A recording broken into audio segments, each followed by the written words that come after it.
Hey guys, so today I want to talk about Jonbenet Ramsey.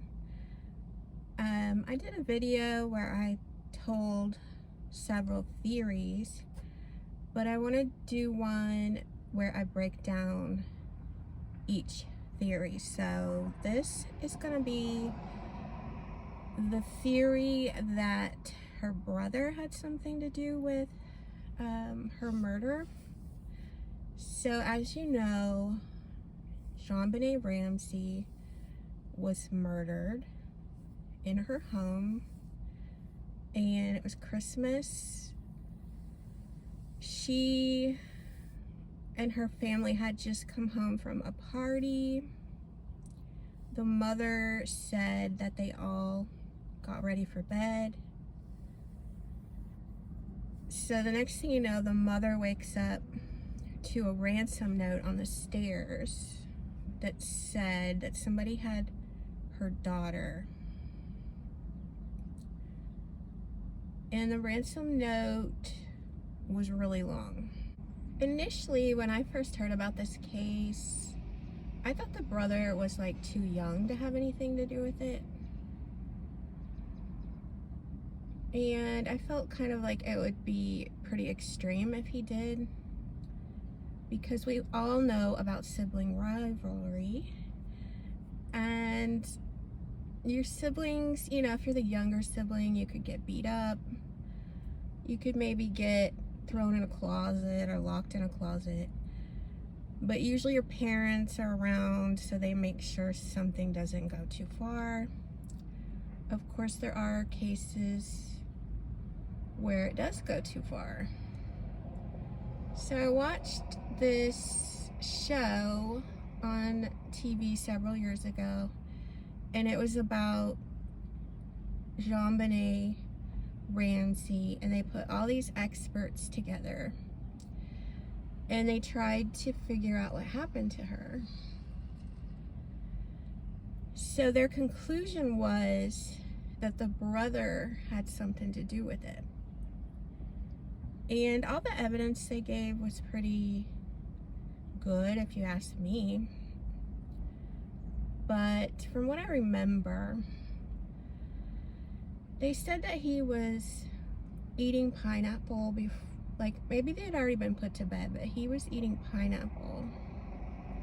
They theorized that Jonbenet took a piece of his pineapple and ran off. And for some reason that made him very mad. And they said that he probably chased her. They theorized it was a large flashlight and that he hit her in the head and she fell down the stairs. They said they thought that the marks on Jonbenet that a lot of people thought were taser marks from a taser gun. They thought it was from her brother's railroad tracks because they lined up with the marks on her body. They felt like he was pushing on her to like get a rise out of her, so to speak, like he thought she was playing dead, and so he was like pushing on her, like, you know, wake up, or, you know, I know you're not hurt or something. Then what I think, like, if that's what happened, I think what happened next would have been the parents finding out somehow. The parents not wanting their son to be in trouble for this, or have that shadow on him the rest of his life that he's a little child murderer. So they covered up for him, that the mother made the ransom note and wrote it. And then they did say that Jonbenet actually passed away from the strangulation. So they might have thought she was dead, or would most likely die. So they strangled her, like to finish her off or put her out of her misery, which is the only part that I don't really get. Like, if you're a parent and your child is injured, wouldn't you call 911? Why would you think, oh, she's gonna die anyway? Like, how would you know? Like, you're not doctors. So, I don't know. I feel that's the part I just can't imagine two parents, like, strangling her just to get it over with or whatever. And then there was the whole paintbrush thing where they were trying to make it look like a sexual assault. So those are the parts of the theory that I don't get and I can't understand. But maybe in the moment they had these thoughts. I don't know. I don't know how two parents could think of this being a good idea. So then when they called 911, the mother called 911, and the 911 operator kind of heard a little boy in the background. And because the mother called 911 and thought she hung up, but she hadn't really hung up. So you could hear her demeanor change. Like, when she called 911, she was really frantic, but then when she thought she'd hung up, she was like calmer. And then they hear the little boy's voice. And then it's really loud here today. I'm sorry about that. If you guys can hear that screaming kid. And then earlier somebody just drove by with their music blaring. So yeah. But anyway, I feel like, okay, so they said they heard the little boy. So then the dad says something like, "You've done enough tonight. We don't want to hear any more from you." So kind of like the little boy killed or hit his sister. And they're like mad at him for doing that. So they say, you know, "You've done enough. We don't want to hear any more from you." So, you know, that's the theory. Now, the other thing I don't get about this theory is how you could get the little boy not to say certain things in the interviews. Like, he did those interviews with the police. And wouldn't you think it would like slip out that he was up with her, that he hit her in the head? Wouldn't you think all that would come out? So that's the other part of the theory that is questionable. I think it's why this case is so hard to just like put a finger on who did it, because there's, with each person that could have done it, there's so many variables that don't make sense.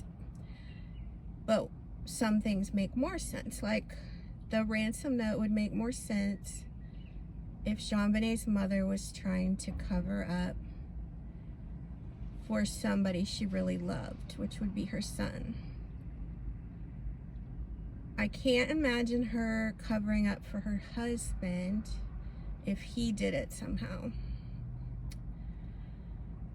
And since we kind of know that she wrote the ransom note, in my mind, it makes me think it either has to be her or her son that was the reason Jonbenet died.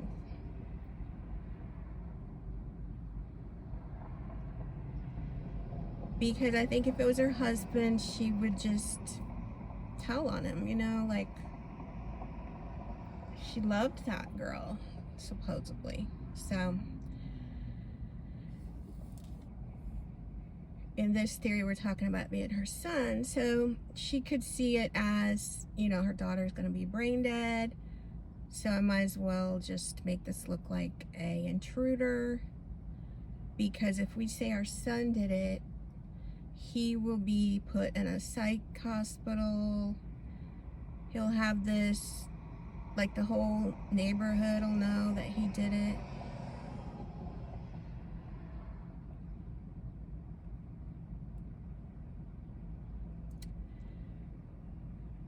And to them, their reputation and status was very important. They were well known, so they probably, like, just people thinking their son did it or knowing, and then their daughter's gone, like, it would probably ruin their whole social status, which was very important to them. So I'm gonna do a whole nother video about the mother writing the ransom note, but right now I just wanted to go over the theory that the brother did it. I also felt the brother acted kind of strange.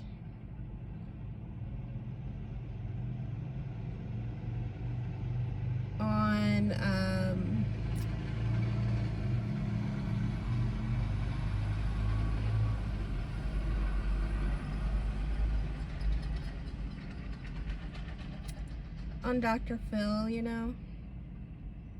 I felt like a few times he seemed a little strange to me. But I think I'm going to do a separate video about, like, what I think of the brothers' interviews. And I'm going to do a separate video on the mother and her writing the ransom note.